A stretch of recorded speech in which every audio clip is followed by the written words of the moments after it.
tem um tema que eu queria conectar com a nossa conversa, que são os avanços tecnológicos e o impacto na educação. Mas eu queria saber, pensando, né, na matemática e no português, há 20 ou 30 anos atrás, quando a gente foi aprender essas matérias na escola, a gente aprendeu num outro contexto, né? O conhecimento estava num livro ou num professor que nos transmitia esse conhecimento, era lá. Eu vim de uma pequena cidade do interior do Rio Grande do Sul, eu não me lembro de ter uma biblioteca na cidade, então era aquele momento, né? Eu não tinha livro didático também, eu tive a chance de estudar numa escola particular, mas eu não tinha livro didático, ou seja, é com o professor ou nada, né?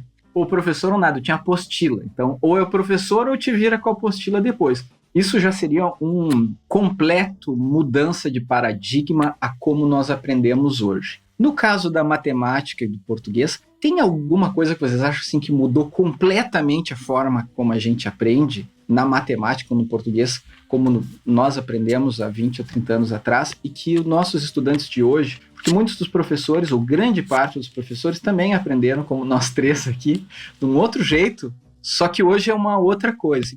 Marta, tu pode dar para nós um exemplo de algo que nós aprendíamos muito diferente, se é que tem, né, no teu ponto de vista, em português e literatura, e como aprendemos hoje? Primeiro, assim, eu sou totalmente contra essa tendência apressada e inocente de demonizar a tecnologia.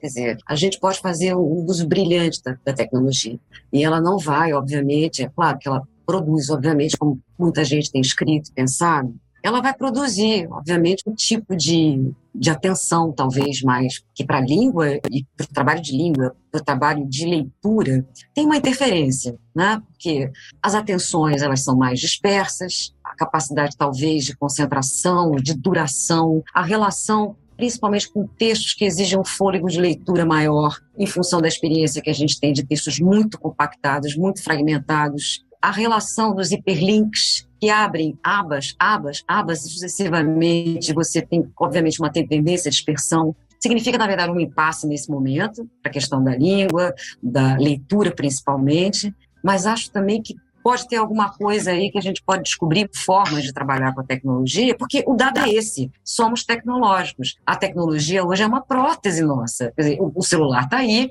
pensando, não, agora não, eu quero que se volte para o tempo em que a leitura era sentada na biblioteca. Sim, as pessoas não só estão lendo da maneira que podem, né? Da maneira que podem, seja nos celulares, seja, enfim, na forma digital, mas elas também estão escrevendo dessa maneira. Então a gente tem experiências de literatura, não estou dizendo que são boas ou ruins, mas é um gesto de tentativa de usar a tecnologia como um gesto criativo. E existem experiências incríveis.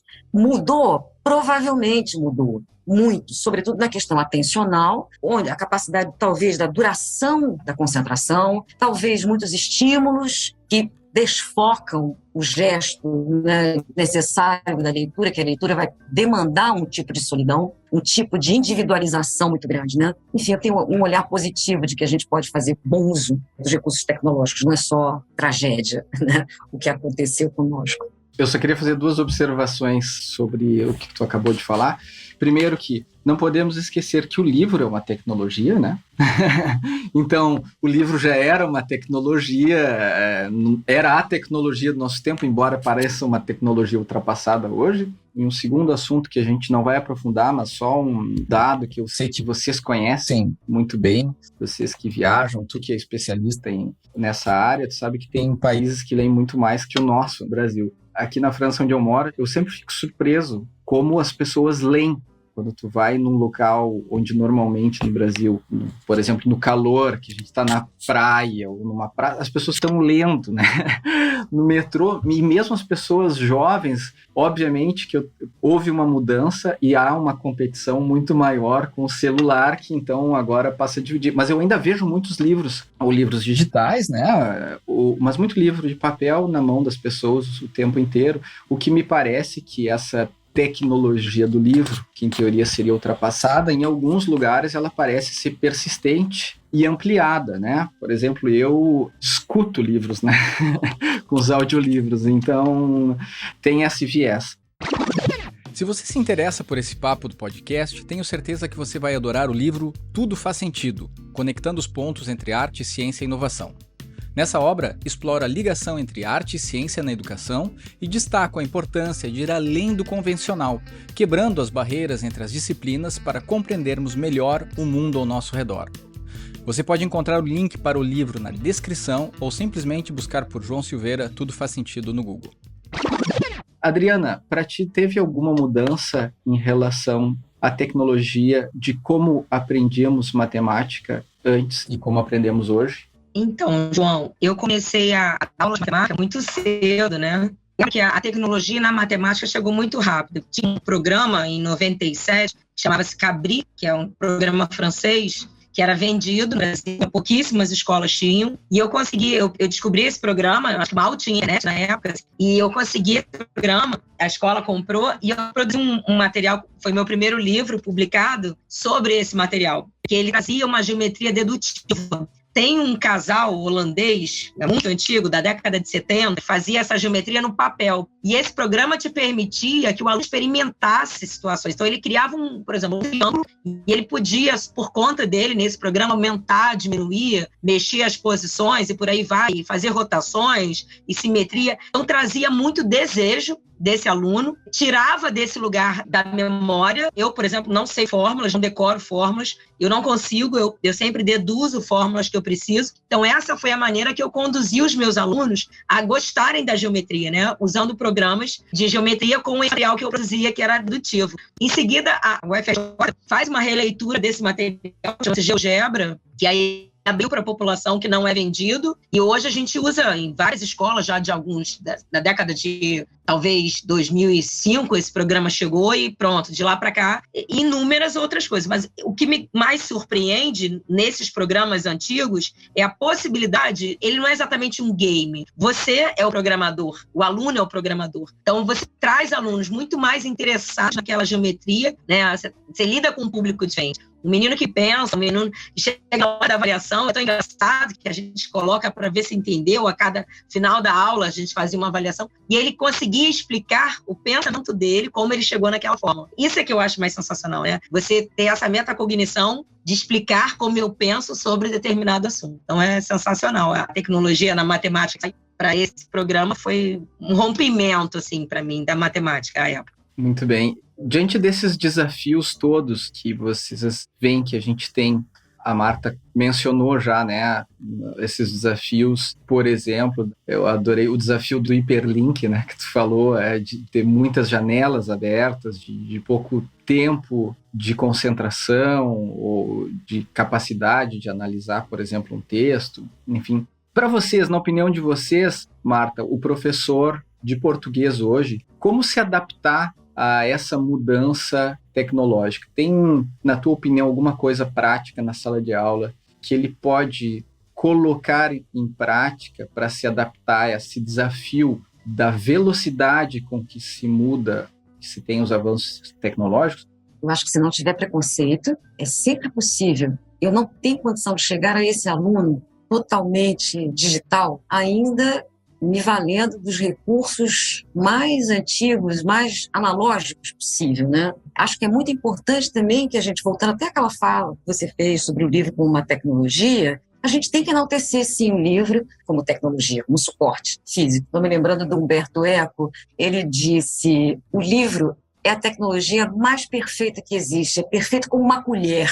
Essa imagem é maravilhosa, porque não precisa nem explicar, ela é autoexplicativa. É claro que, no caso da PAC, por exemplo, tem uma biblioteca magnífica, o aluno consegue viver essa dupla realidade, né? Ele tem a possibilidade de mergulhar e trabalhar com a dimensão material, física, plástica do livro, principalmente no caso dos livros ilustrados, mas há também a possibilidade da gente, como na pandemia, nós tivemos que correr para procurar plataformas com uma curadoria, e aí é a questão, né, com uma curadoria em literatura extremamente bem realizada, que não significasse apenas digitalizar o livro e subir para a plataforma, mas que tentasse respeitar a diagramação, que tentasse respeitar a ilustração. Então, é possível trazer à mão da sala de aula esse recurso. No caso, até do próprio exemplo que você deu do audiolivro, que eu não sei que diabo de preconceito é esse que existe, se eu estou tendo contato exatamente com a própria literatura em voz, né? Que é uma coisa que, para nós brasileiros, ela é muito sedutora, porque a gente é um povo muito oral. A nossa cultura, eu acredito até que parte dessa pouca visualização que a gente tem de pessoas ainda, como no metrô de Paris, lendo livro, talvez tenha lá alguma herança com essa tradição mais oral. Não é à toa que a gente é bom de canção, não é à toa que a gente tem um cancioneiro brasileiro magnífico, né? Por conta dessa coisa da oralidade da gente. Então, acho que tem sim, desde que a gente possa ter uma assessoria, que eu acho que é muito importante, que o professor tenha uma assessoria das possibilidades dos recursos, que ele possa ver um colega fazendo junto, mas os materiais estão disponíveis. Eu já tratei de levar o quanto rápido possível para a minha sala de aula também, embora esteja trabalhando numa outra dimensão que é o nível superior, tentar carregar tudo que seja possível, sobretudo quando a gente tem um aluno que, quando pobre, a tecnologia é o recurso dele. Perfeito. E para ti, Adriana, tem alguma estratégia que tu recomenda para essa adaptação? Tu mencionou um caso de 97, quando tu se apropriou de um programa francês, que era a época, a internet estava no berço, nascendo, né, 97, então era um ano muito diferente do que a gente vive hoje. Para os dias de hoje, tu tem algum exemplo de integração, boa integração com a tecnologia que tu recomendaria em termos de matemática?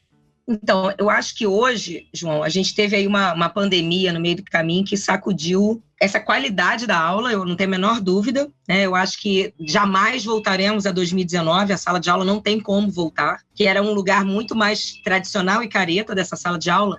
Mas eu acho que, assim, hoje a gente, né, eu acho que todo mundo teve que estudar muito, teve que abrir muito esse universo para você conseguir atrair a atenção dessa galera de alunado de um outro lado da tela, teve que ser outro caminho. E o que eu percebi? Que eu acho que o mais importante é a tecnologia, ela vai sempre servir como uma ferramenta, assim como o livro didático, assim como o PowerPoint, ou enfim, isso tudo são ferramentas. Eu acho que quando a gente rompe com aquela aula que a gente viveu, que quando você estava estudando, eu já era professora, de trazer o lugar do problema, por exemplo, na minha época como estudante, o professor era para o quadro, conteúdo. Agora a gente vai aprender multiplicação, aí você fazia uma soma. Eu já, quando eu entrei em 90 e pouco para dar aula, o lugar do meu exercício já era o disparador da minha aula. E aí, isso hoje, a instrumentalização da tecnologia, esse problema pode chegar de diversas formas. Seja um vídeo de lançamento, né, que você vai disparar uma situação, problema de um BRT que enguiçou.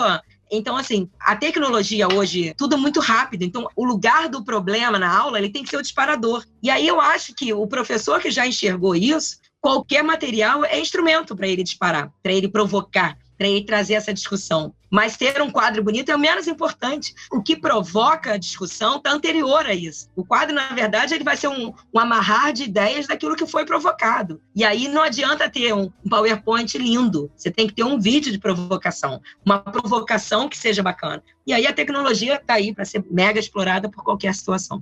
Se eu bem entendia a tua dica, vamos dizer assim, tem uma linguagem geek para isso, que a tua dica é low-tech, na verdade. A tua dica é pensar num disparador, de novo, religa ao nosso assunto anterior, a conectar com a realidade do estudante e, a partir desse disparador, pensar em alguma tecnologia que possa te ajudar a isso. Eu vou aproveitar a tua deixa, Adriana, para algo que pode ser um lugar comum, mas acho que é bastante importante a gente dizer, né? Se a gente está falando de revolução, a revolução que a gente está passando nessa era do conhecimento, bastante avançada, bastante acelerada com a pandemia, eu acho que tu colocou um ponto bem importante para essa nossa questão dos avanços tecnológicos e o impacto na educação, que é a tecnologia servir para nos ajudar na nossa estratégia de aula e não o contrário, não fazer a aula baseada na tecnologia, né? Então, se eu resumo o que vocês duas disseram de maneira diferente, a melhor coisa talvez seja se apropriar da tecnologia e colocar ela a favor de um objetivo pedagógico bem claro, conhecer bem a necessidade, a realidade daquele estudante e aí saber quais são as tecnologias.